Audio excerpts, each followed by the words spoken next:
Okay, welcome, Mr. Jared Taylor. And we have Kenny Bomber here with us, and I guess we're going to have a discussion on what you see as a problem with Islam and Muslim migration. Let me start off with a question, if I may. Kind of a loaded question. Can you hear me? Is everything coming out good? Yes, I can hear you just Okay, fine. great. So here's a question. You know, you are, I guess you consider yourself to be a white advocate. You don't like the terminology white supremacist. We won't No. use that in the discussion. So okay, you see me here. I Yes. am a dark-skinned person, which is strike one. I'm a Yes. Muslim, strike two. And I actively engage in spreading Islam, building mosques, and all around this country, which for some people, from your perspective, and you could share more about that with us. This is nothing less than an abomination on sacred U.S. soil. At least this is the way I'm understanding it. And this is not what Lewis and Clark blazed the trails for, to see mosques spring up around this country. So here's my question for you. How low down am I in your eyes? Go ahead. Oh, for heaven's sake.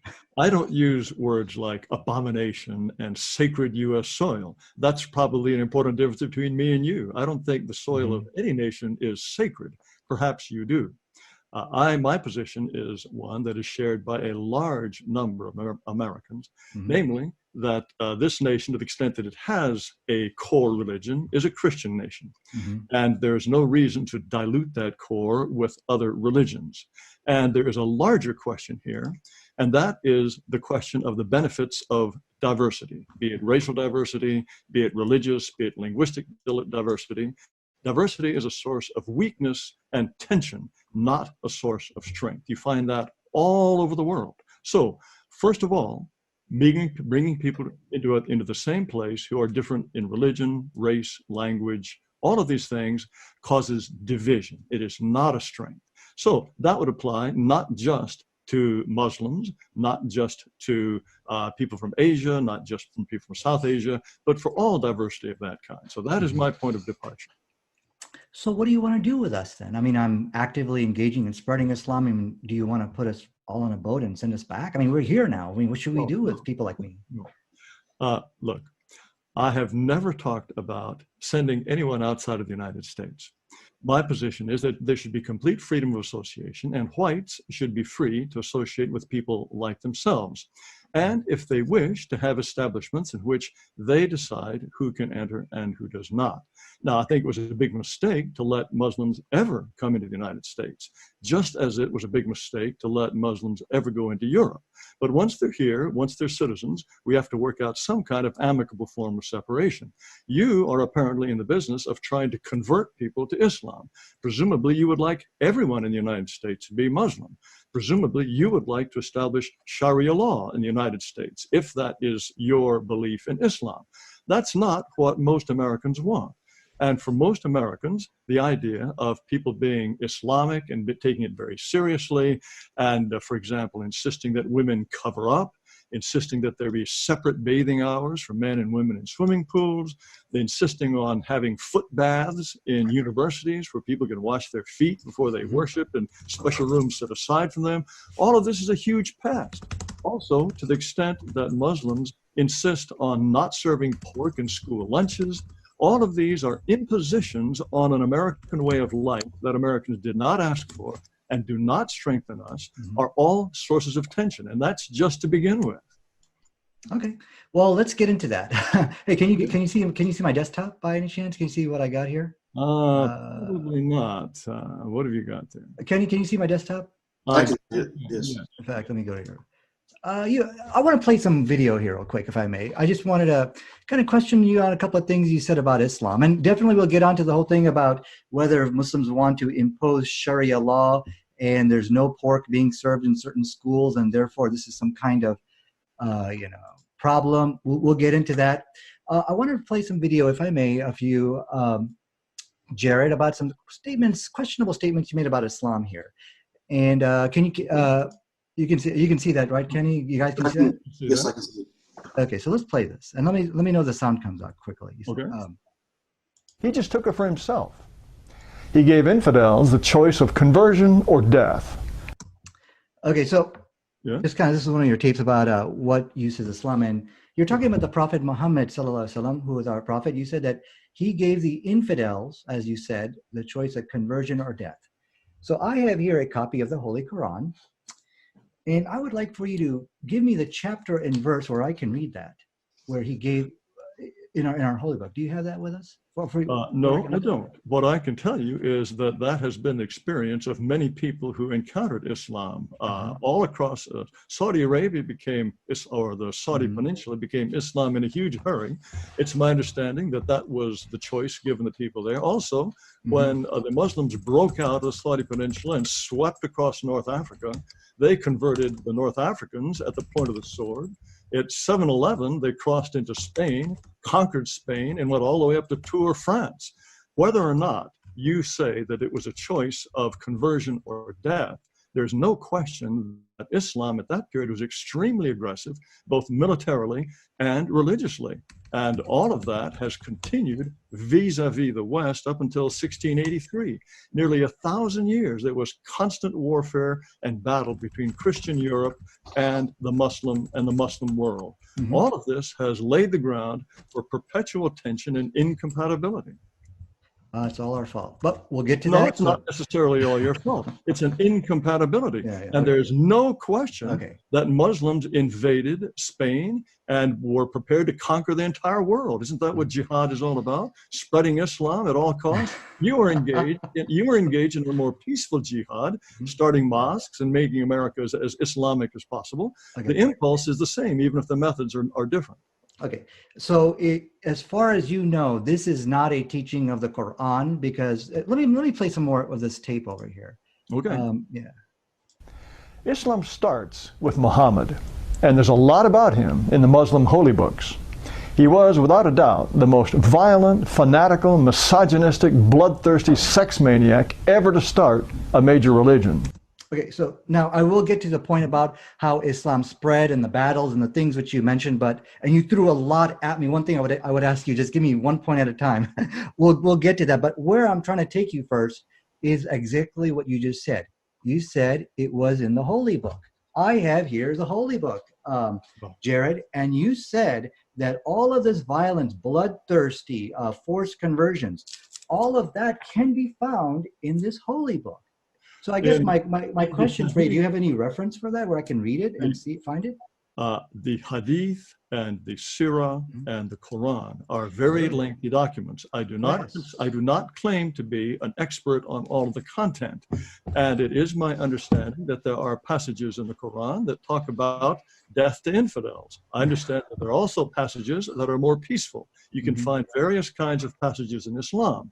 I think it is more important to look at the actual historical record of Islam, and there is no question. Are you suggesting to me that Muslims never gave people a choice between conversion and death? They never massacred their enemies? They never took sex slaves when they conquered infidel tribes? They never did any of this? What's that? Okay. I can only deal with 1 point at a time. I'll address 1 point. See, yes, I definitely will go to the history. I definitely will go to the battles. All the points you brought up, I will go there with you. I'll take you there. But you see, my point to you, Jared, is you made a statement here. In fact, let's play this one more time. You said it was in the Holy Book. We already heard this. Well, yeah, you said it was in the Holy Book. You see, my point here, and where I'm trying to get at, what I'm trying to get at is this is a complete fabrication. There is nothing in the Quran which teaches to force people into other religions. And here's what's so inexcusable about this. If you were to just go and take a history lesson, like at a bona fide college or university. In fact, I got a tape for you, and I'll give you this after we're done. This is University of Chicago. He gives a history lesson about the history of Islam, and we'll talk about that. They talk a great deal about the issue of forced conversion. So my point here, and they will actually tell you that one of the great aspects about Islam is that it doesn't force its religion on people. And from a historical perspective, they'll show you this is why many people found Islam attractive. So, Mr. Ahmed, let's assume I'm completely wrong. There is nothing in the Quran, nothing in the Hadith, nothing in the Sirah about violence of any kind. Let's assume I'm completely 100% wrong. Mhm. and that I know nothing about your holy books. Let's assume that's the case. Let's simply look at history, and let's simply look at what We will Muslims get to today history. believe. Okay, Excuse we'll get me. to history in just a second. Let's We- look at what Muslims do and believe today.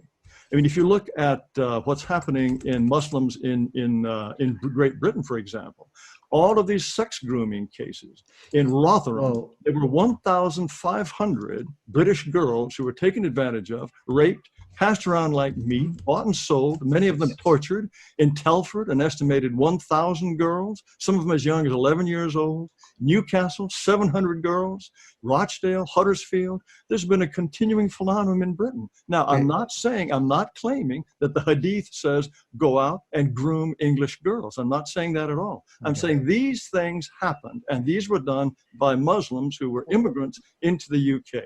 And that's just to begin with. Okay, Jared, you're giving me a long list of things to respond to. Did they happen or the not? okay. Did One they second. happen or not? Jared, please, Yeah. just chill 1 second. Okay, so Well, you did give me the all right. issue about the battles, which took place after Prophet Muhammad Sallallahu Alaihi Wasallam. I still got that on the list. I got a whole list of things I got to address.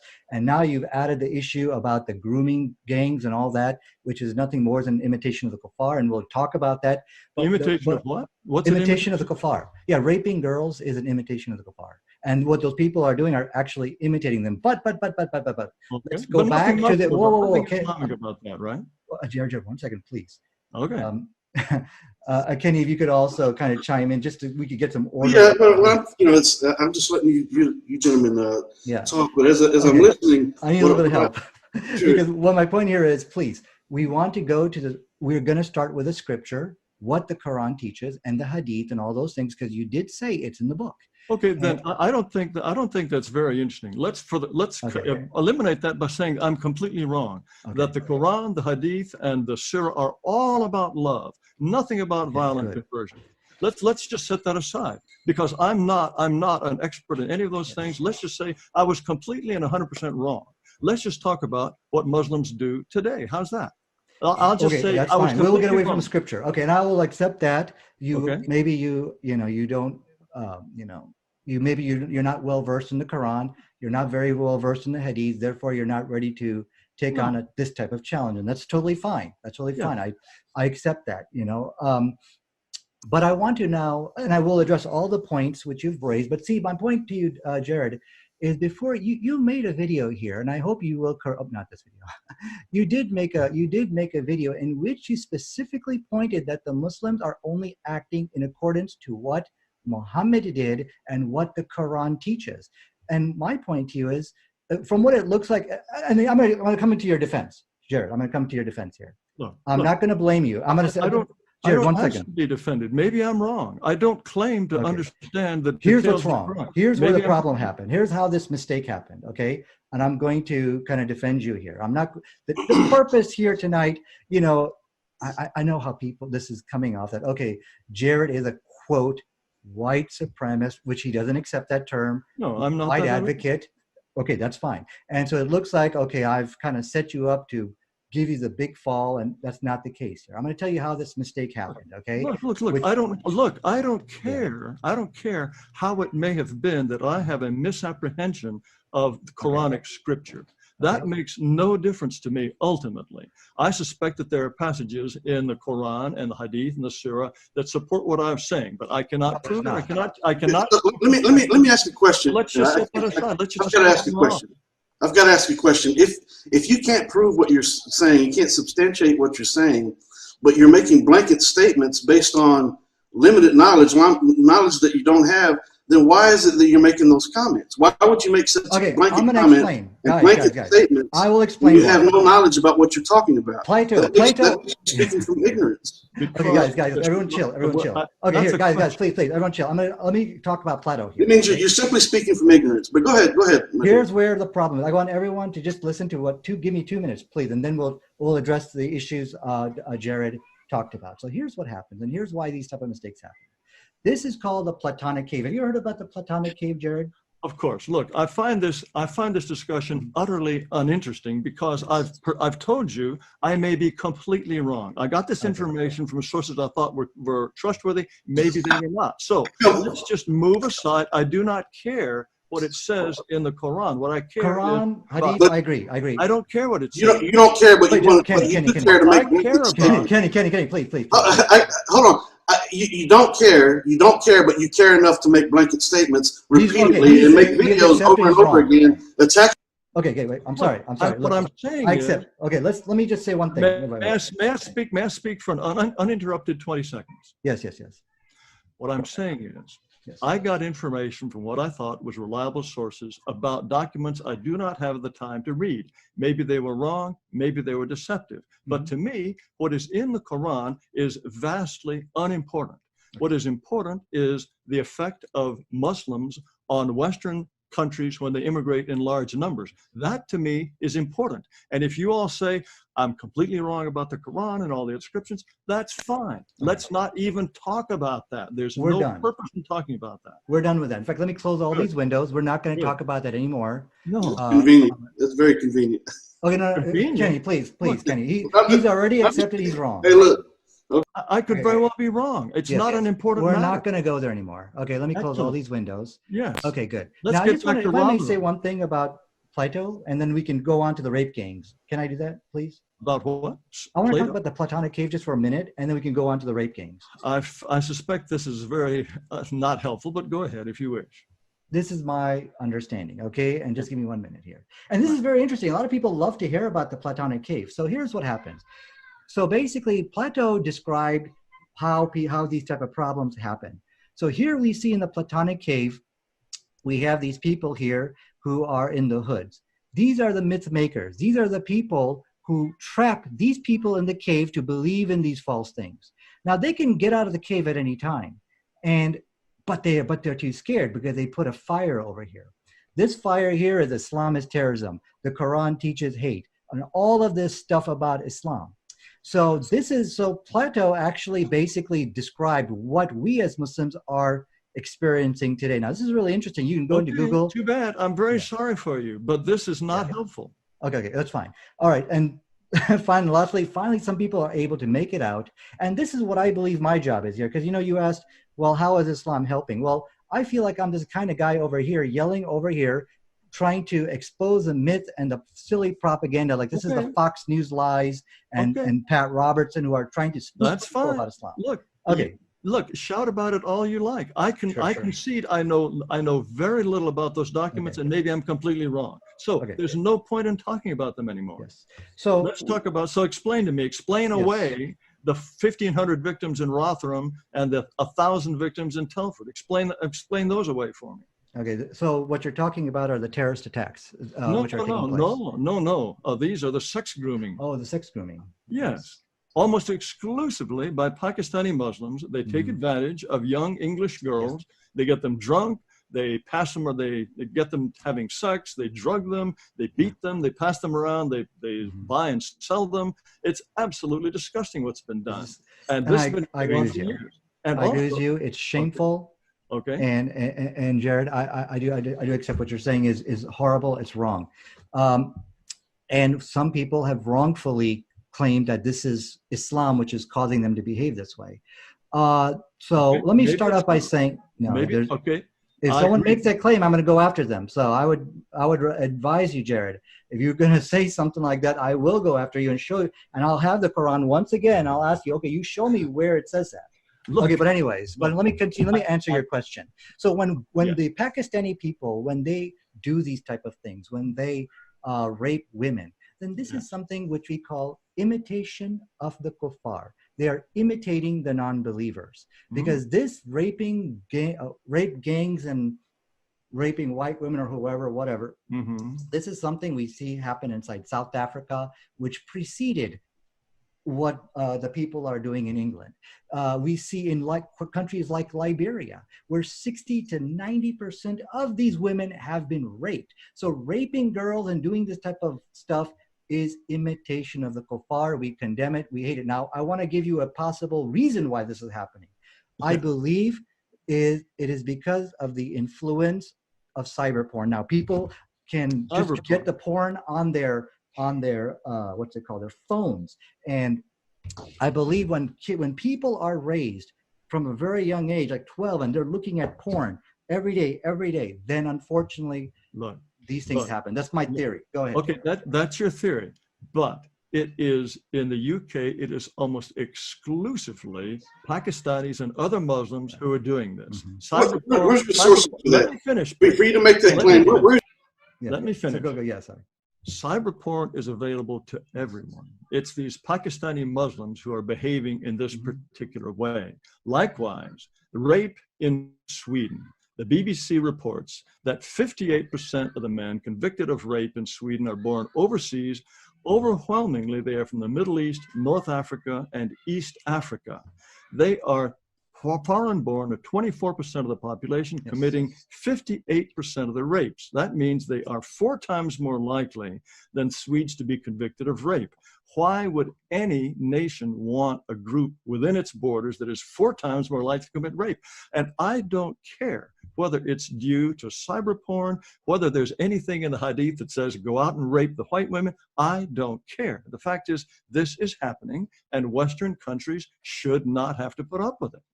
Well, I agree that Western countries should not have to put up with it. I agree with you on, that this is and really, neither I nor the researchers have a good answer for the reason of this. Really, it's a recent phenomenon from my understanding. You can correct me, Jared, if I'm mistaken about this, because in the 90s, we never saw these things, right? That's because there were so few Muslims living in the West in the 90s. This has happened. And look, we can go from sexual attacks. There is a way in which we have been enriched. We in the West have been enriched with a word that we'd never heard before. It's called taharush. Perhaps I'm pronouncing that incorrectly, but you'll remember on the square in front of Cologne Cathedral in Cologne, Germany, on New Year's Eve, there were hundreds of German women who were surrounded and violated sexually by overwhelmingly Muslim men. This is a phenomenon we see across Europe. In Sweden, there was the We Are Stiff festival. The same thing happened there year after year, but the Swedes were so terrified of being accused of Islamophobia that they covered it up and didn't report it. And the same thing happened in Cologne. Why should a European country wish to have people like this type on their territory? This to me is insanity. And again, you may say Islam's got nothing to do with it. There's nothing in the Quran that suggests this should be done or can be defended, but it is happening. And that is the important point. Are you denying that these things happened? No, I'm accepting they're happening. I also accept that you have, I also accept that you have the right to be angry. I'm angry. Everyone should be angry at what's going on. But now we also see that, as I showed you in South Africa and other places, we also find these rape gangs. We also find, and if you say, okay, Muslims are doing these bad things over here, as you pointed out, and you have all these statistics about the different minorities, the bad stuff they're also doing. So I guess by the same logic, you would have to say, well, why should we have blacks or Hispanics in America? We should somehow do something with them, because you also, and I don't know what your statistics are, but you also got bad statistics on them too.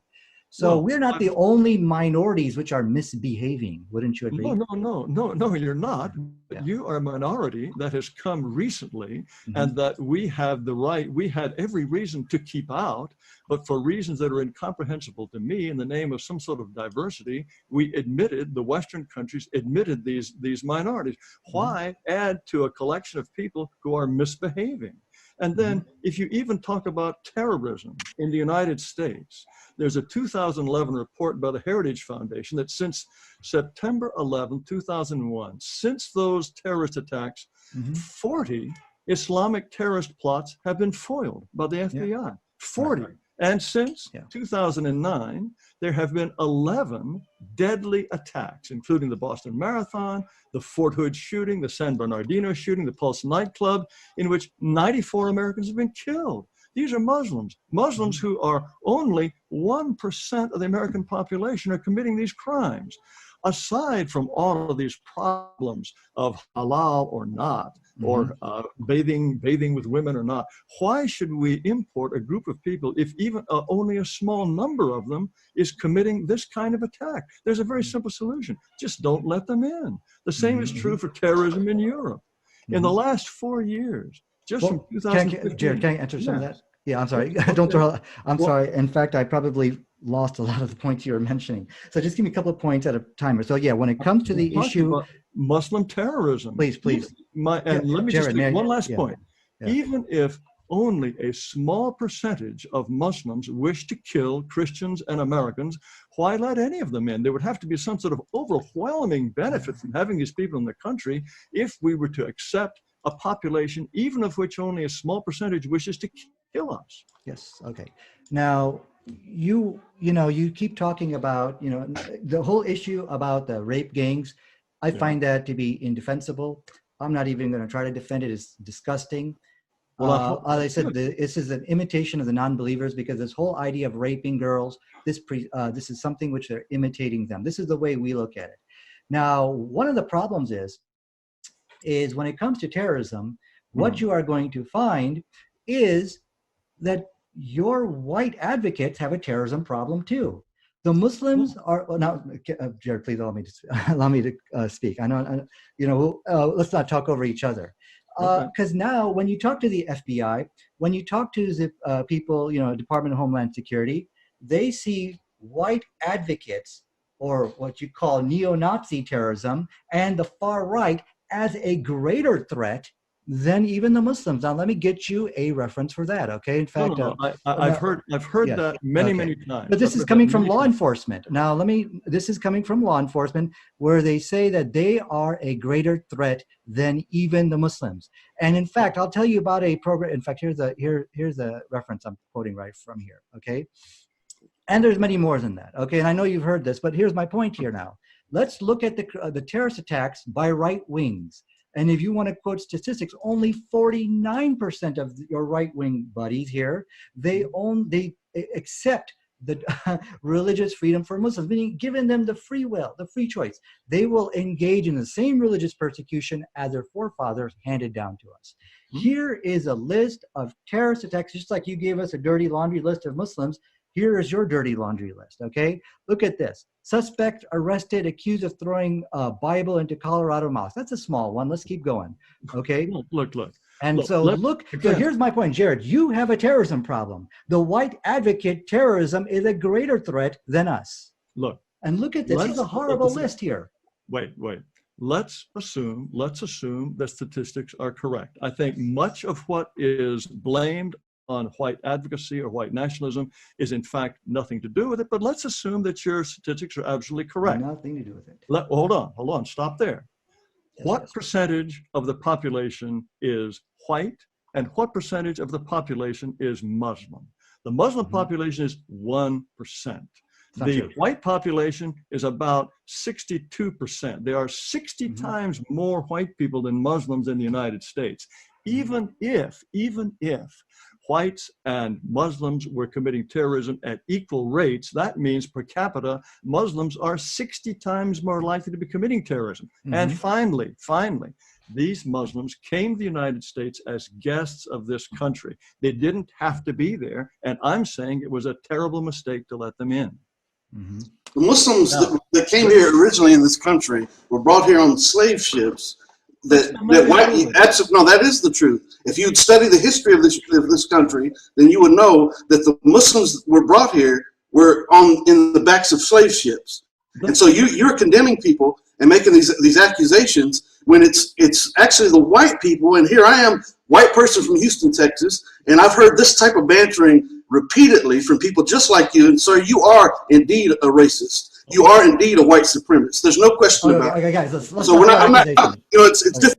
Okay, hold on. Whoa, stop. Okay, let's not throw. I know this can get very heated discussion. Well, it's going to get heated. I'm simply going to log off because I can't listen to a man like this that's fine, Kenny. and make all these blanket statements and not address that issue. Okay. So if you want to debate Kenny, me on the. Okay, Kenny, stop, Kenny. Listen, Kenny, let me just respond to this. But no, I got to respond to what your claims are about, the Muslim terrorism, that we are more likely to commit an act of terror than a white nationalist. Wait. I'm talking about white people in general. Okay. And that's an irrefutable point. Furthermore, I mean, can I answer that? Well, is this what law enforcement say, that we are more likely to? Is your own interpretation, or is this what law enforcement says? Wait, it's just based on the numbers. Okay, so this is not what we. There are 60 times as many whites as there are Muslims. I mean, let me If tell you. they're committing, what? Yeah. If they're committing terrorism at equal rates, Mhm. then Muslims are 60 times more likely than whites to be committing terrorist acts. It's a simple mathematical phenomenon. I don't need the FBI to tell me that. Okay. Well, we go by law enforcement and what their statistics are, and what they say is they see that the right wing, far right groups, your white advocate brothers, Wait. Yes. Look. Yes. Many Are they people- white advocates?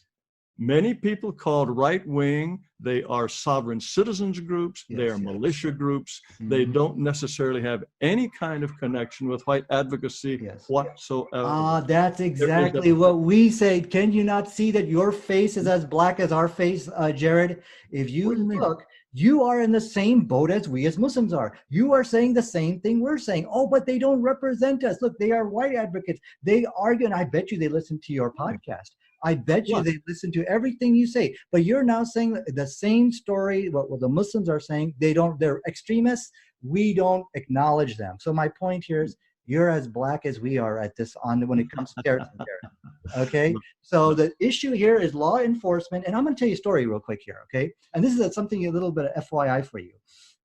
You know, law enforcement, they have been bugging, they have been tracking these neo-Nazi groups and white advocate groups, and there's a secret program in which they have been knocking on the door of every mosque in the country, and they have put us on notice and debriefed us. They say, we believe there are imminent attacks from groups like the Michigan militia, the 3%ers, who are training in the forest right now with their semi-automatic rifles, you know, and they said, we believe that they have plans on attacking mosques and committing acts of violence here. So they offered us a free training, which I will not divulge the details of that training is, but let's put it this way. It is a training program to neutralize any white advocate supremacist group. Wait a minute. Which now they are your group now, okay? You not, make claims they're the extremists of your group. Look, neutralize them and have, and if you, and I tell you what, I want you to do this. I don't know what city you live in,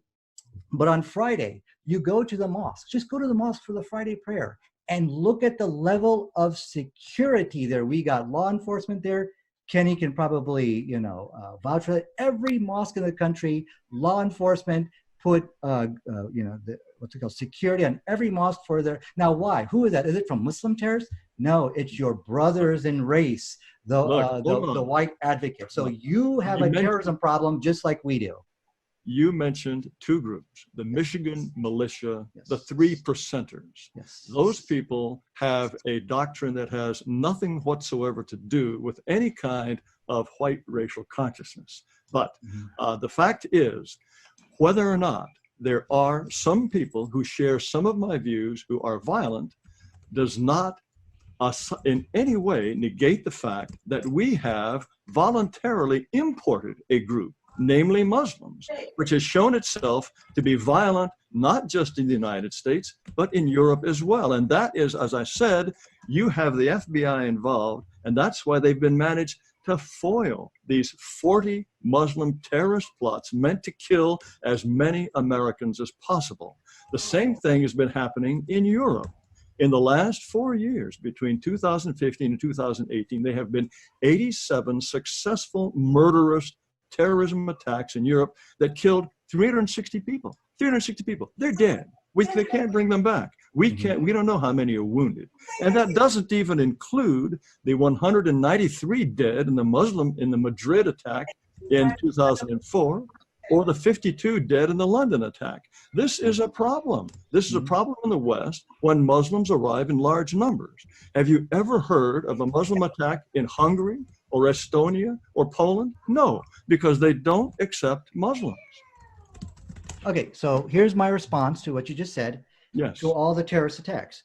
Right. I'm going to use your line. Thanks, Jared. Some people who share some of my views who are violent. So I'm going to give you the same. You see, the way you try to defend your white advocate terrorist buddies, the same defense can be. Okay. Hold on, Jared. Let me talk now. I gave you enough time. Okay. So you see, the thing is, you cannot. I don't know if it is an issue of arrogance and just vanity. You cannot accept that white advocates like yourself has a terrorism problem just like us, and you cannot accept that for some reason. And every justification you give for to defend to write off these fringe groups, you said there are people who share my views, who are just some people who share my views who are violent. I accept that, Jared. Now you need to accept the same explanation from me. So, you know, I think we are in the same boat here. Now, regarding the death toll and all of that, we have that. Well, okay, now here's the thing. Now, this is where it gets a little bit tricky. White nationalists are not any more peaceful. They aspire to commit the same death toll here in America, but there's a problem now. There's actually three problems. I just want to give you because, you know, if you say we don't belong here, I don't think white advocates need to be booted out too, because their rate of terrorism is just as bad as ours. Now let me give you some statistics. Well, Jared, I just may want to say one thing. I'll let you talk here. See, the white advocate terrorists, you know, which you claim you have no affiliation with, and I believe that. Just like they're Muslim terrorists, and I got no affiliation with them as well. They have three problems, why they cannot commit the acts of terror in the large numbers like the Muslims are committing. Some of them are doing. Number one, they have been infiltrated more heavily by the FBI and groups like that. Number one. Number two, even though they have every intention to commit large mass murder attacks, just like you described on mosques, they do not. Many of them are ex-military. Many of them are police, and they don't want to get into a firefight in front of a mosque in America. So there is a standing cease and desist order, because they know that's exactly what's going to happen if they launch attacks on mosques all around the country, which the FBI have said this is exactly what their plan is. Wait. Yeah, so go ahead, Jared. It's your turn. How you're reading people's minds? You're saying things that you have absolutely no way of knowing. Well, that's what you were doing earlier. That's the same thing that I told you were doing earlier. I'm simply telling you what is happening. First of all, white people have built this country, and white people are here. White people are in Europe. They've been there for a long, long time. They did not have to let these outsiders in. That's the main point. All this discussion is supposed to be about whether immigration, Muslim immigration to the West, is a good thing or a bad thing. I'm giving you reasons why it's obviously a terrible thing. And that's why, as I say, Hungary, Poland, the Czech Republic, the Slovaks, the Baltic states, they don't want Muslims because they see what a terrible problem they are. And I say, God bless them. Now, it's all very well to say there are some people who are racially conscious white people who are violent. I agree that that's the case. I wish they were not, and I condemn that completely. But the point is, they were here to begin with. They weren't let into the country through some kind of crazy notion of diversity. And the same thing in Europe. And I'm saying we'd be much, much, much better off if they were not here. Well, you know, when you say that they see what a terrible problem Muslims are, you know, so, you know, I think you're putting me in a position which you are now wanting me to defend my existence in this country. You're putting me in a position where where I have to defend mass immigration. Well, the first thing I have to admit to you, I don't know a lot about immigration. I don't know a lot about the racial issues. My expertise is more inside Islam and what the Quran and the Hadith, and you mentioned some of the battles which took place and why did the Muslims conquer and things like that. That's really where my expertise is. But there's a lot of positive things, which are about Muslims, which we can share with you if you like. But what I can't convince you of, Jared, I don't know about mass immigration, whether, you can open up the floodgates from the Middle East to come into Europe and America. I don't know much about that kind of stuff. So but there are many good things about Muslim people, which maybe I would like to educate you on. Maybe we can, I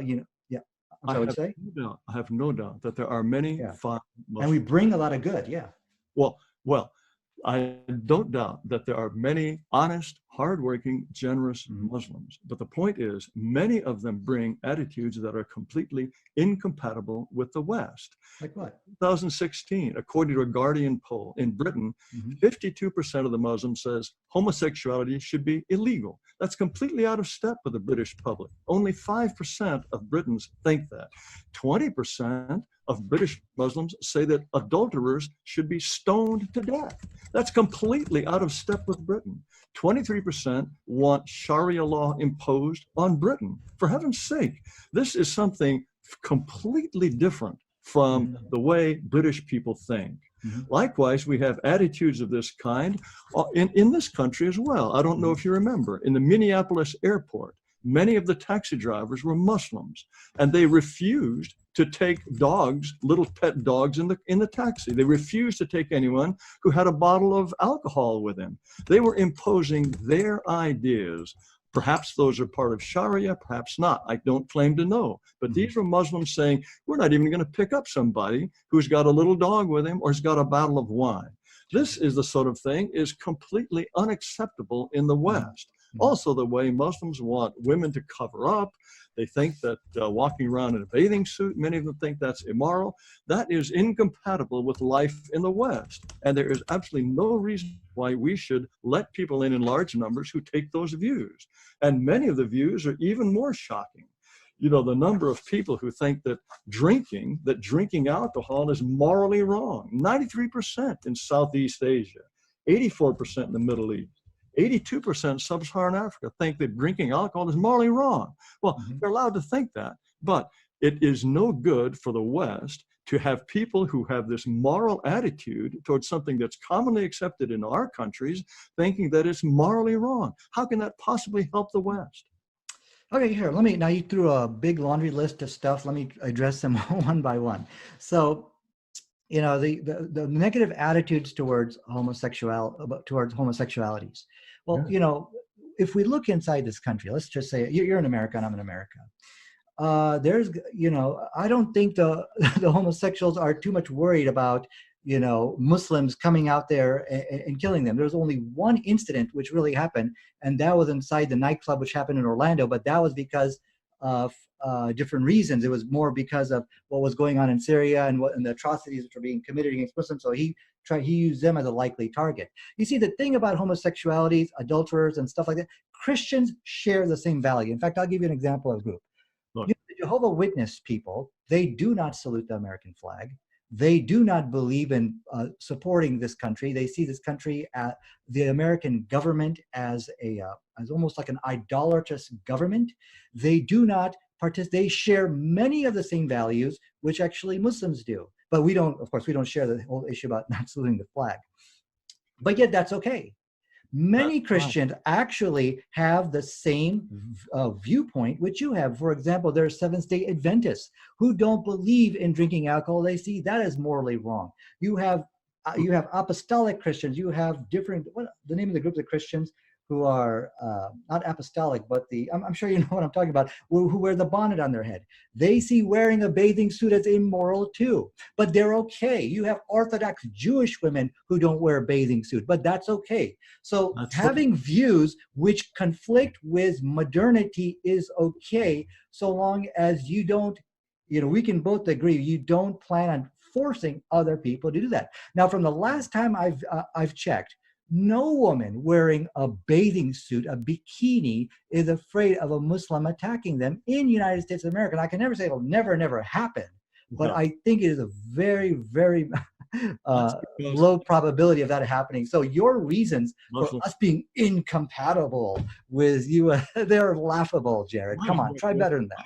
Wait, no. Look at what is happening in Europe after the 2015 migration. Okay, let's look at this. There are public swimming pools in Germany that had to shut down because so many of these Muslims were showing up and molesting the girls in their bikinis. This is what happens, apparently, when you have a sufficient number of Muslims. Remember, they're only 1% of the United States, only 1 out of 100. Who knows what they will be like when more of them show up? Furthermore, the idea of stoning adulterers to death at which 20% of British Muslims think that that's a great idea. That is completely incompatible with You know, that's in the Bible, right? well, no Christian thinks that. No Christian thinks that at all. And for this to say, oh, well, you guys do the same weird things. No. Oh, wait a second. You not at do all. know. So Furthermore, yeah, that's tonight. There's going to be people are going to the clubs downtown. I don't know where you are. There's going to be all kinds of adultery. You've got the porn industry. You've got the adult entertainment. Are they really worried about Muslims stoning them? Is that really a problem? not yet. They're gonna, right? We're gonna start stoning porn stars. That's what you're trying to. That's what you're trying to tell people here. Look. Yeah. I'm Those porn stars are gonna get stoned. I'm sorry, Jared. I don't mean to laugh at you, but that's just so. Laugh all you like. The porn stars are gonna get stoned to death here. Come on. Oh my God. Don't be silly. If in the UK, 1 in 5 Muslims think that adulteresses should be stoned, that reflects a mentality that is completely different and foreign and incompatible from the rest of Britain. Furthermore, and I can't actually quote a passage from Bukhari. Yes, it says, the Prophet said, if a Muslim discards his religion, kill him. Whoa. I thought you said you didn't know anything about this issue. Now, Okay. I gave you, Jared, you want to go back to our scriptures? Let me finish. Okay. According to Pew Research, 84% of Egyptian Muslims support the death penalty for leaving Islam. 84%. In Jordan, it's 86%. In Pakistan, 76%. In Nigeria, 51%. The idea of killing apostates, that again is completely alien to the Western state of mind. And for people who believe these things to come into the West only results in all kinds of horrible things, such as the results of the Danish publication of the cartoons of Muhammad. Perhaps you remember that occasion, 2005. The Danish newspaper, Jyllands Posten, published a dozen cartoons that offended Muslims. Do you know how many deaths resulted from the anti-Danish demonstrations all around the world? 200 people died because Muslims were so upset at something that in the West is absolutely taken for granted. And the people who published that have been under constant assassination threat. The cartoonist still lives under armed guard because there are Danish Muslims who want to kill him. This is something that comes from having imported a group of people, some of whom want to stone adulteresses, others of whom want to kill somebody who does a cartoon of Muhammad. Okay, Jared, can I answer all that? I'm sorry, you're throwing a lot at me. I apologize. Let me start. I'm going to respond to the things you said. Jared, let me ask you a question. Are you a Christian? You're a Bible-believing Christian? I don't talk about my religious beliefs. Well, you do, because I did hear you talk about that you are a Christian on many of your tapes, but in front of me now, you're backing away. No, I did hear you say you're a Christian and on many of your shows. What's up? Why are you backing away from me? I have never said that I'm a Christian. I do not talk about my religious beliefs. Your parents were missionaries, right? And you did, I believe, what's the name of that one dude you were on a Christian radio show. It's a one African-American gentleman. I forgot his name. You did talk about your religion and how you are a Christian. But now today, don't talk about religion. What's up? Well, I don't talk about you. You misapprehend. I do not claim to be a Christian. I do not. I got you on tape. You talked about. Okay, but anyway, let me get to the point here. Yes, get to the point. You see, the adulterers being stoned to death, that is in the Bible. This is something which both Jews and Muslims believe in. They read the Bible. The whole issue about death penalty for apostasy. Did you know that is also in the Bible? Eric Weinstein, he's a Jewish believer. He talked about that on the Joe Rogan show about how this is actually something which is in our book. And Christians believe this. Well, yeah, they believe this is the fundamentalist Christian groups and the fundamentalist, or you could say the Orthodox Jewish group. They believe that these are God's word, and not only that, but when it comes to, but I want to show you something here. You know, okay. I understand that you don't want to, at least in front of me, share your religious beliefs, and that's fine. No, but I want to show you something here, because I'm sure. Words in my mouth. Okay, Jared, I want to show you something here. And you did talk about scriptures, having terrorism and things like this. Can you read this in front of me? This is a passage from the Bible which says, now, it talks about go and attack Amalekites. And I want to get your opinion on this. Do not spare them. Put them to death. Men, women, children and infants, cattle, sheep, and camels. I will ask you today to condemn this act of terrorism and genocide. Will you do that for us today on the show? Of course. This is condemned. The point is, no Christian group would recommend that. No Christian group would want to behave the way ISIS did. ISIS is behaving as certain people. Oh, well, that's not true. Actually, there are Christian groups who are. Did you know, let me correct you because you are factually incorrect there.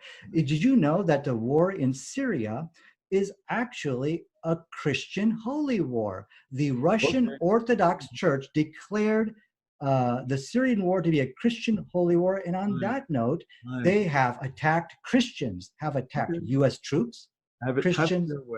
Have it your way. Let's go talk about Osama bin Laden. Yeah, Jared, can I just finish the point here? Then we can talk about Osama. Yeah, finish your point. What's going on? It's not ISIS is not establishing a caliphate. It's a Christian holy war. I got that. Yeah. No. What is actually, in fact, let me see if I can. Do you want a reference for what I'm talking about? I can show it to you real quick. What?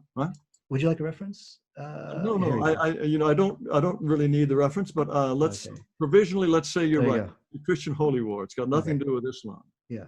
So, when you go back to the issue of the misdeeds of the Muslims are committing, you've got white nationalists. These are Christian groups, okay, who are praying for an Islamic Holocaust. Now, I'm sure you condemn that. And my point here is, you asked, well, Christians are not committing acts of terror. They are.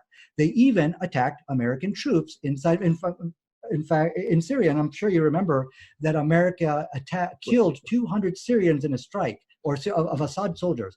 What they didn't tell you is those were Christians they had killed. So there's many actually terrorist attacks which I can show you, but I think we agree both are committing terrorism. But I just want to go back to your view real quickly, and then we can go to Osama bin Laden. That passage which I showed you, 1 Samuel chapter 15, verse 3, you condemn this and you don't believe that to be God's word. Am I correct? Well, I don't know. Maybe that was God's word. God is telling you to kill innocent babies, stab babies to death. This is God's word? Well, that's in the Old Testament. Those who believe it, they would assume that that's God speaking. Yes. But you condemn this with me. Like I could pick up the Quran over here. I could say, Allahu Akbar, this is a book of peace. You will never find anything in this book to teach to kill innocent people. I told you, talking about the Quran is pointless. I'm interested in how Muslims behave today. Whether or not they got their They're behaving like the white nationalists. Oh, for heaven's sake. For this. Look, the white nationalists have done nothing like setting up a caliphate. They've done nothing like taking sex slaves. They murdered, 50 people inside New Zealand, right? In a mosque? Look. Let's talk about Osama bin Laden. Oh, I'm sorry. I did not address your points about the cartoons, the death penalty for apostasy and adulterers being. Do you want me to quickly address that? Then we can talk about bin Laden. Well, okay. Do explain why it's justified to kill 200 people rioting because the prophet has been depicted in a cartoon. Do explain why that's okay. Sure. Well, I'm going to explain to you why it's not okay. And Islam actually stands in condemnation of this nonsense. So if you go to, I just want to quote to you a verse of the Quran, which kind of talks about this, because when people attack and mock Prophet Muhammad Sallallahu Alaihi Wasallam, the Quran is not relevant to me. Okay, I'm sorry about that. Well, what I'm showing you here is our scriptures condemn that. People who do that, they are terrorists, just like the white nationalists who murdered 51 people in New Zealand. And actually, I keep talking about the white nationalists, but this thing is going on all across the country. I'm sure you probably read in the paper, almost every weekend there's some kind of mass shooting here in America. And you're familiar with what happened inside Las Vegas. 60 people died in that. So it's not just Muslims who are committing this act of violence and committing these horrible things. This is spreading everywhere, and all kinds of people are doing it. Go ahead. I've never, ever said that there are not white people who misbehave. All I'm saying is that it is completely insane to import a group of people who behave in a certain way that is fundamentally incompatible to Western Christian civilization. And again, let me make this comparison. You have never heard of a Muslim attack in Hungary, Estonia, Latvia, Lithuania. These things do not happen because there are no Muslims. And they have learned the lesson of what's happening. In Paris, for example, all of the monuments, Sacré-Cœur, Eiffel Tower, they have to be patrolled by heavily armed people because they're afraid they could be attacked by Muslims. Every New Year's Eve, hundreds of cars are burned, thousands of cars are burned all across France because of the young Islamic immigrants, Muslim immigrants in the banlieue who celebrate New Year's Eve by burning cars. Again, why in heaven's name would France have people like that on its territory? Now, it's fine for you to condemn that, and I know that you would never do these things, but they happen, and they happen overwhelmingly in Muslim banlieue neighborhoods. Why should France have permitted itself to get in a situation where those people are even in France to begin with? Okay, so let me address that real quickly. Whenever you talk about attacks which are happening, in Paris and places like that, your argument is mute, because there are also attacks which are happening by the far right activists as well. So you seem to have a hard time understanding that this is no longer a valid. Let me just say something. This is no longer a valid argument, because if you go to France and if you go to Europe today, they are watching the far right extremists just as much as they are watching the Muslim people. Now you're asking, well, why should we import them? Well, one thing I want you to understand, I hope we can agree on this, that these misdeeds which people are doing in the name of your belief and in the name of my belief, you see, I hope you will not use these misdeeds to characterize all of us. Can we agree on that, Jared? Of course, not all. I've said this many times. Okay. There are plenty of Muslims who are fine people. My only point is, they didn't have to be here, and even if only a few of them are wreaking havoc, it was a mistake to let any of them in. It's a very simple process. And also, you keep talking about all of these wild and wicked things that white advocates, as you call them, are doing around the world. Now, why is it that Brenton Tarrant targeted a mosque? Because he sees Islam as incompatible with the West. Islam is coming to the West in a way that the West is not by any means going to Islam. You can't even have a public celebration of Christianity in Saudi Arabia. There is no Muslim country that is accepting a large number of Christians who want to spread Christianity throughout Islam, which is exactly what you're doing in the United States. Muslim countries would not put up with that. Okay, so you are not defending what happened in New Zealand. I'm not defending it. I'm not defending it at all. He had no good reason to do that. I'm sorry. Why did you even bring that up? Because you're talking about all of these horrible things that white people have done. And I agree, what he did is a horrible thing. But he is reacting against something that need not have taken place at all. There was no reason for there to be any Muslims in New Zealand. And as you are practicing right now, you are trying to make the United States as Islamic as possible. Sure. Many Muslims have that view. Why should European Christians or American Christians or people who are not Muslim, why would they want more people like you in the country trying to change us from our way of life, change us from our beliefs, and turn us into Muslims? Yeah. Islam submission. You want us to submit. Well, no thanks. We don't want I don't want that. Okay, let me answer your question. Okay. First of all, there's no problem with a fundamentalist Christian, Jew, or Muslim who believe that adulterers should be stoned, who believed in the death penalty for apostasy, because that's in the Bible. People like Eric Weinstein believe, I don't know if he believes in the whole Bible, but he's a practicing Jew, and he pointed that out. And there's no problem with holding views which are antithesis to the way the Western life is. There's millions of people who do it. Jehovah's Witnesses are an example. They do not salute the flag. They do not support this country. They believe that the United States government is like an idolatrous type of institution. Therefore, you should not pay homage to it. And I think that's one of the reasons why I think Hitler committed atrocities against them. So that's a canard. Who cares if you think adulterers should be stoned? porn stars don't care, neither do I. But if once porn stars do care, then I'll start caring. So your whole argument here is just has been refuted. That's just propaganda. Now you ask, well, why you? Now I want to answer your question. Why should I? Why am I actively involved in spreading Islam? I'm not doing it by force. First of all, I'm doing it. Why am I doing it? Why am I seeking to replace Islam with Christianity and Western values? And I'm going to answer you. You're trying to supplant Christianity and wipe out Christianity, Yes. replace it 100% with Islam. That's your now goal. I'm going to explain to you why that's a good thing. Okay, because number one, Christianity has failed the people. You have 7 out of 10 children, and don't bring up race. I know you will, but I don't see it as race, as a religious issue, where there are 7 out of 10 kids born out of wedlock. And these kids then turn around and commit crimes and fill the prisons. If you look at the Muslims, do we have a 7 out of 10 wedlock issue? When, like, for example, my kids go to an Islamic school. There's going to be an Islamic high school here. If you roam the halls of that Islamic school, are you going to see pregnant women in hijab walking around in those Islamic schools? Because I tell you what, I grew up seeing that in the public schools. What do you think, Jared? Look, I'm perfectly happy for Muslims to throw blankets over their women and to keep them secluded and make sure that they have no sexual relations and engage in honor killing if they do. That's their business. I just want them to keep Islam in their own countries rather than bringing it here. I don't doubt for a moment that the illegitimacy rate among practicing Muslims is lower than among ghetto black children. I don't doubt that for a moment.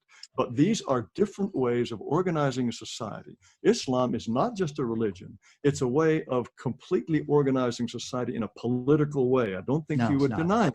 And those of us who have a particular way of life don't particularly want it to be changed. Now, you said we're going to talk about Osama bin Laden. Let's talk about him. Okay, can I just respond to your last point, and now let's talk about bin Laden. Okay. Okay, yeah. So the way we have these great numbers of low, teen pregnancies, and why we don't have that 7 out of 10 number is not because we're throwing blankets on our women and forcing them in any way, or we're going to say, I'm going to kill you if you do this. This honor killing, once again, honor killing is a Judeo-Christian value. It is taught in the Bible, okay? But this is, Jared, let me just finish my point. Christians do it all the time. Well, see, this is the thing. The question is it found in the Bible? And yes, there is honor killing inside amongst Christians, and you'll find that in the Middle East also. But let me tell you, you asked a question, why am I seeking to spread Islam here? 7 out of 10 adulterous children born in this country, and I'm not even talking to you about, I haven't even brought up the other issues about alcoholism inside on the Eskimos and American Indians and other minorities in America, and you claim this was a racial issue. I don't know. I don't care, to be very honest with you. But the question is what we can agree. Judeo-Christian values, at least for Eskimos and American Indian and the minorities who you condemn or point out their faults, it has failed them. It has done nothing for them. Allahu Akbar, we are coming with something which can help them. And if you look, and I can show you the numbers, or I can show you examples of how many people have been helped with Islam in America. So these are indisputable facts of how Islam is helping the people of this country, and Judeo-Christian values has failed. At least we can say they failed the American Indians and other people. We don't have a political agenda. That's also as another myth which people are trying to concoct. But go ahead about Osama. Go ahead. Sure. I wish you every success in converting the American Indians and the Eskimos and the Arapaho and the Cherokee and the Hopi and the Navajo and the Lakota Sioux. Drowning in alcoholism. Every success, I wish you every success in converting them to Islam, by all means. Inshallah. Now let's talk about Osama bin Laden.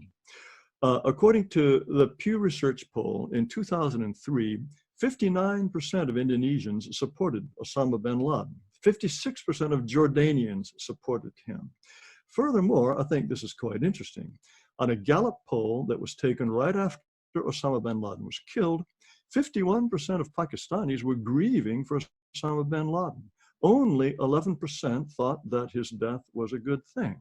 Now, this is a fellow who got his airplanes together and killed 3,000 Americans. These are Muslims who are essentially saying what he did was a fine thing. And again, this bespeaks a certain attitude that is incompatible with peacefully living in the West. Again, not every single Muslim supports terrorism. Not every single Muslim supported Osama bin Laden and his attacks on the United States. But even if only 54% do, then there's no reason for them to come here. Now, again, I'm perfectly happy for Muslims to organize their societies in their own religion and their own political structure entirely as they wish, but they have no place in the West. Okay, let me answer they do have a place in the West, and I just proved it to you. See, the problem is you don't care about the Eskimos, you don't care about the American Indians and all the groups which you basically rattled off, who are drowning and suffering in alcoholism. And it's a horrible problem for society, because it's almost like a vicious cycle, because then their kids become alcoholics. And I told you. But let me just, Jared, please let me finish. Let me finish, and then I'll let you talk. I did. If Islam will help them, by all means, convert them to Islam. Okay, you go right That's what I'm doing. Thank God. Okay, so you see, we Christians, Muslims, and Jews, we all have values which are incompatible with the West. 49. You've talked about people supporting Osama bin Laden. 49% of Republicans, they do not believe in religious freedom. Now, this is incompatible with Western values. Should we, so as you can see, this is a case of the kettle calling the kettle black. Now, as you can see, I got my statistics here, and I can send them to you if you like. So this is 49% who will engage in religious, religious persecution against Muslims. Islam. Oh, okay. Well, okay. Now let me get back to the statistic about terrorism, because I got from Pew Research, and I just lost my statistic here for you. Muslims actually do better than the general public when it comes to killing innocent civilians and terrorism. It says comparing with the general public, Muslims are more likely to say targeting and killing civilians is never justifiable. We're at 76%. The general public is at 59%. So we're doing pretty good there. Now I want to talk to you about the support for Osama. I'm sorry, go ahead. You're talking about Americans? This is in the United States? Where do they do this? Yeah, who are you talking about here? And where's your source? Pew Research. I'd be interested in seeing that source. This is Pew Research, and this is right here. Can you read that? Yeah. You can send me a link. Okay, this is I think they're talking about in America. American people, yeah, it says American people are generally towards Muslims, so. Yeah. But anyway, now let's talk about support for Osama bin Laden. So let's do that one real quick here. So why would people support Osama bin Laden? Well, let's first do a bin Laden interview. Bin Laden. Yes. Look. Okay. So I'm going to tell you why some people would support him. Let's do, I like the... they may have perfectly good reasons, they think, to support him, but the fact is he killed more people in a single blow than anything since Pearl Harbor. And it is understandable that Americans not want people who supported... Yeah, I agree with that. Anyone who supports bin Laden, boom, get him out of here. Now, let me tell you why people do support Osama bin Laden. Well, first of all, you need to understand that... Well, let me back up and ask you a quick question. When America dropped 2 atomic bombs in Japan, would you consider this a terrorist attack? I think it was a war crime. A war crime, okay, yeah. But see, here's the thing. When the homeland is threatened, for example, I'll give you a hypothetical situation. If China invaded California and subjugated the Californian people and raped them and did horrible things to the Californian people, would some Americans engage in terrorist attacks against Chinese? Probably. Some would. When people are up against a fence and they see this as the only option, America, Britain especially, they will all resort to killing innocent civilians and engaging in terrorism. In fact, I'll give you an example of a British terrorist. Jared, can I just finish my point here real quick? Sir Arthur Harris. Sir Arthur Harris was a monster. He indiscriminately murdered innocent civilians in Dresden and all over Germany. He is a British Osama bin Laden, and yet he was knighted Sir Arthur Harris, or I'm sorry, Arthur Harris. Okay, Yeah. so it sounds like Everyone's going to support their bin Ladens when the homeland has been threatened. That's my okay. point. So you're telling me Osama bin Laden was right. He did the right thing. No. What you quoted me, why some people, no, actually, we know from the Holy Quran and our scriptures, it condemns the killing of innocent civilians. So we condemn bin Laden for that. But you asked, why would some people I didn't support ask why. Osama bin Laden? And there you go. They support bin Laden for the same reason Americans support their acts of terror, and for the same reason the British supports their acts of terrorists and their bin Ladens. I did not ask why. All I said is they supported bin Laden. And If people anybody supports bin Laden, they should not come to the West, no doubt. I think, well, now you agreeing with me? You disagreeing with me? If they believe that committing acts of terrorism here in America, and the same holds true for the white nationalists and your people, if they believe committing mass murder and attacks in this country, then they have no place here.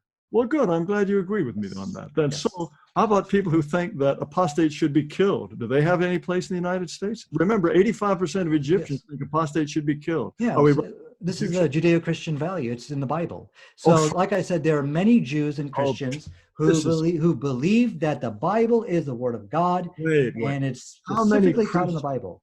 Yeah. How many Christians believe that apostate Christians should be killed? How many? Tell me. As far as, well, probably. No, let me explain to you. I would say every fundamentalist, Bible-believing Christian believe that this was inspired by God. Now, do they believe that it is, hold on, Jared, I'm going to explain to you. Do they believe that it is applicable for today's time? No, very few. And that's exactly what we believe today, too. We believe that this was something which was revealed for a specific time. And now, is it applicable for today in America to go out and kill apostates? Look, you have so many apostates here in America. No, absolutely not. And now let me explain something else to you real quick. So we have the same value as Jews and Christians. And also, I'm going to tell you why, even if it's revealed in our scripture or in the Bible, why it's not applicable. Because something you need to learn about Islamic Sharia law, okay? And please pay attention to this. I'm paying very close. Okay, to implement any kind of punishment in the Islamic Sharia law yourself is called vigilantism. This is not a vigilante religion. It's like me going to a person, seeing him speed down the street, grabbing and say, give me $150. Not speeding. This is, I have no right to implement the United States laws or the laws of the state. Likewise, anybody who sits and tries to implement Sharia law on their own free will, then this is just as insane and ridiculous. This is not a vigilante religion. So no, even if you can believe, Islam or Judeo-Christianity teaches apostates should be killed, I got no problem with that. That's not a problem. It's okay to have that belief. But we do not implement these laws. I hope that's clear. So anyone can have these beliefs. You can believe that homosexuals are cursed by God. Many fundamentalist Christians believe that they're cursed by God, they're going to hell, and whatever. I don't care. That's fine. But to believe that you must implement it here, that's a problem. And Allahu Akbar, thank God, we can see that the United States of America doesn't have a problem with apostates being killed. All right? And I stand in condemnation of that. You don't plan to kill them, but 85% of Egyptians think that it is a good idea. And remember what happened to, Salman Rushdie. Yeah. Yes. Boy, there was a fatwa issued against him, so that was official. If al-Baghdadi had said, go out and kill those adulteresses, that's okay, because he's the head of the Islam. So that guy had to live in seclusion forever. Look, it's all very well to say, it's in the scripture, but we don't care. I'm telling you, 85% of Egyptians today say that apostates should be killed. In any case, my time is running out. Mine too, yeah. This charming conversation. Yeah. I'm sorry, what's that?